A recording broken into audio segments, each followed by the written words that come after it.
vidéos, TikTok m'a montré de plus en plus de vidéos sur l'aquarelle et je voyais vraiment des trucs pour débutants. Et c'était quand même vraiment des belles peintures, donc je me suis dit, genre ça c'est une peinture de débutant. Donc j'ai acheté des trucs d'abord chez Action et ensuite du matériel un peu mieux on va dire. Donc je vais vous montrer tout ça sans plus tarder. Alors je fais cette vidéo aussi parce que hier justement il faisait très beau. La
sujets super intéressants, un peu de sujets de société, et puis je trouve ça super intéressant, donc je vous invite fortement à en écouter ne serait-ce qu'un. Moi je ne sais pas pourquoi, mais en fait je suis tellement d'accord avec tout ce qu'elle dit, je me suis sentie transportée. Un podcast ça dure en moyenne 20 minutes, parfois moins, et juste elle est tellement inspirante, je crois que j'en ai écouté 10 d'affilée, enfin bref, voilà, donc j'ai passé 4 heures à faire ça hier. J'ai été extrêmement heureuse de mon après-midi, hein, qu'on se le dise. Ça faisait très longtemps que j'avais pas pris un peu de temps pour moi, surtout en cette période d'examen. Je suis un peu dans le déni, je pense, mais ça fait du bien de temps en temps. Sinon, je pense que j'aurais pété un câble. Nous sommes à 16 minutes de vidéo et je vous ai toujours pas montré mon matériel, donc là on y va pour le vrai. Donc, premier truc que je prends, c'est un petit pot de confiture Bonne Maman. Parce que bah évidemment j'adore le design quoi, c'est vraiment trop mignon. Et en fait ça me sert à transporter de l'eau quand je veux peindre. Tout simplement, c'est super pratique. J'ai encore jamais testé de peindre ailleurs que chez moi et de transporter l'eau dans le petit pot. Mais j'ai peint dans mon jardin avec ça comme bocal et j'étais juste trop contente en fait. Voilà.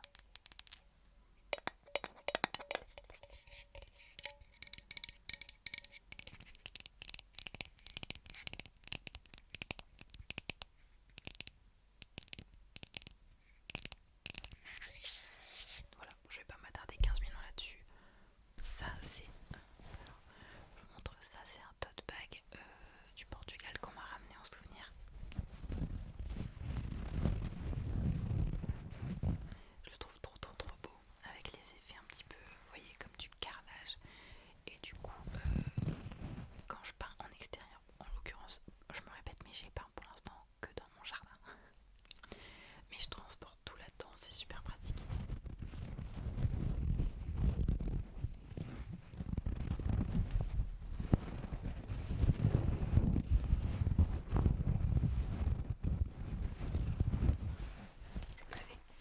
Je vous l'avais déjà montré, mais j'ai une petite pochette comme ça. Jeff, je crois que c'est une marque de chaussures. C'est ma mère qui l'avait eu en cadeau il y a très longtemps dans une commande et elle me l'avait donné. Et en fait, vu que c'est une très grande pochette, je m'en sers pour mettre toute mon aquarelle. C'est là que les choses sérieuses commencent.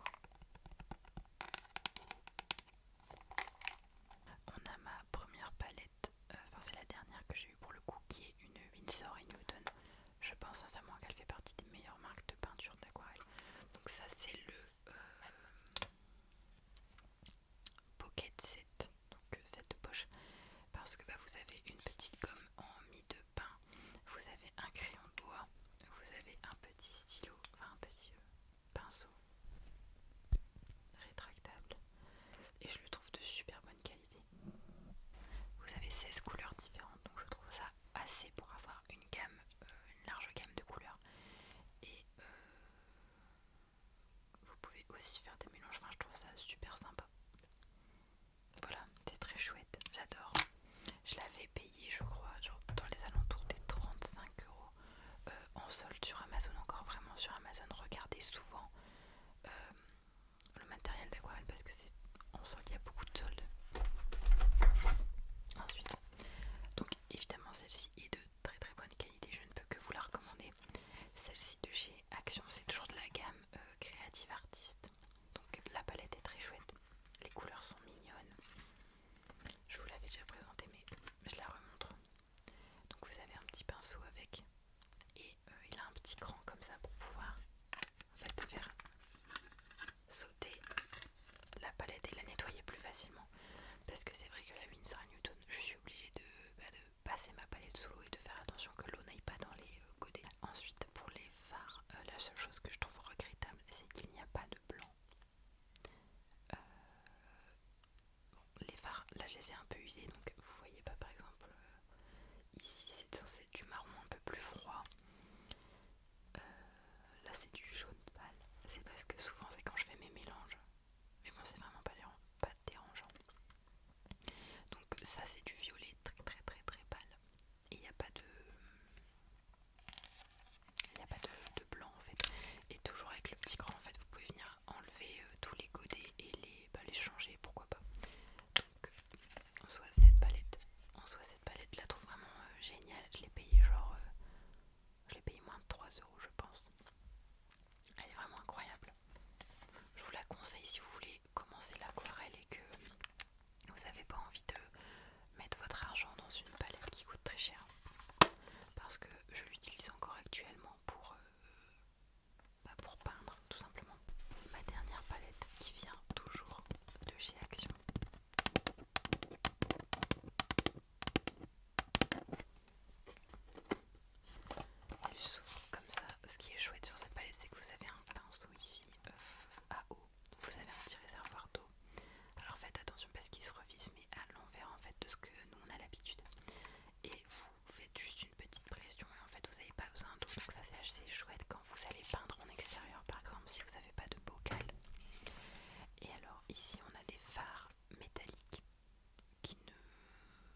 craché dans la soupe parce que j'étais bien contente d'avoir une palette pas chère. Je vous la recommande si vous voulez commencer en fait et vous approprier un peu l'aquarelle avant d'investir dans quelque chose de plus grand. De toute façon c'est dans tous les sports, c'est comme ça, enfin tous les sports et toutes les activités. N'achetez jamais quelque chose de très cher dès le début. Achetez, enfin, faut trouver le juste équilibre. Je vais pas vous dire acheter des trucs pas chers juste parce que c'est pas cher, mais bon, ça peut vous aider à vous faire la main. Et surtout le fait qu'elle ait beaucoup de nuances comme ça, je l'ai utilisée pour peindre hier. En fait je prenais de la peinture et je l'utilise celle-ci pour faire mes mélanges en fait. Voilà, d'aquarelle tout simplement. Par contre les petits emplacements qui sont réservés pour faire les mélanges de couleurs justement sont vraiment nuls parce que c'est du plastique. Enfin,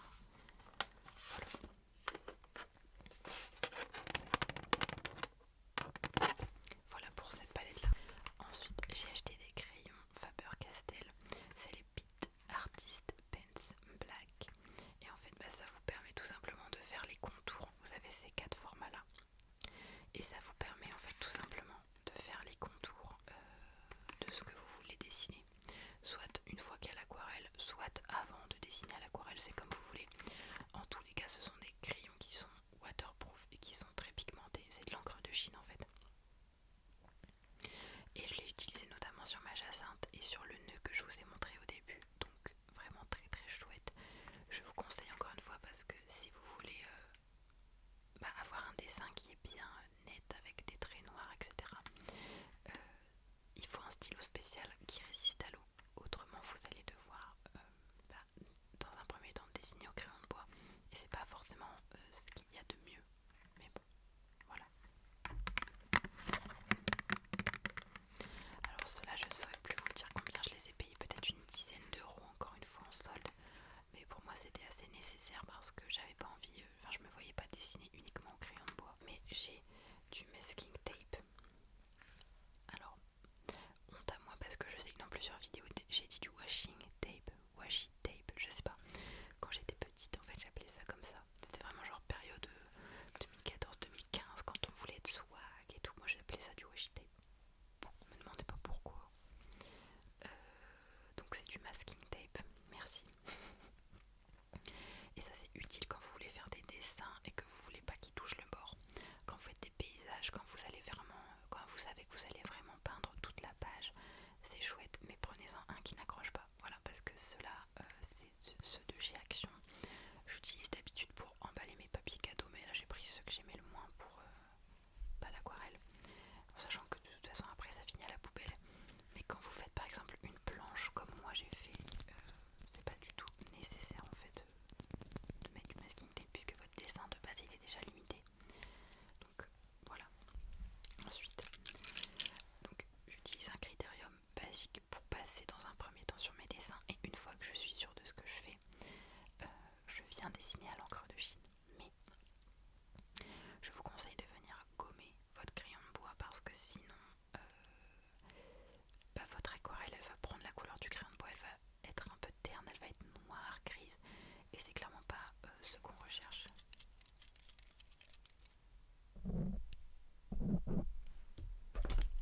Et enfin les pinceaux. Alors les pinceaux ils sont vraiment nuls.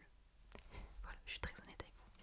Ils sont sympas quand vous voulez faire des grands dessins, mais quand vous voulez faire des dessins plus précis, j'utilise le petit pinceau qu'on a dans la palette de Winsor & Newton parce que beaucoup plus précis. Ceux-là n'ont aucune précision. Alors là on a vraiment mes préférés, mais on en a vraiment beaucoup plus. Vous voyez, c'est un set de pinceaux de chez Action avec voilà, tous ces pinceaux là derrière et c'est bien précisé en fait. Set de pinceaux 20 pièces, peinture à l'huile et peinture aquarelle et acrylique.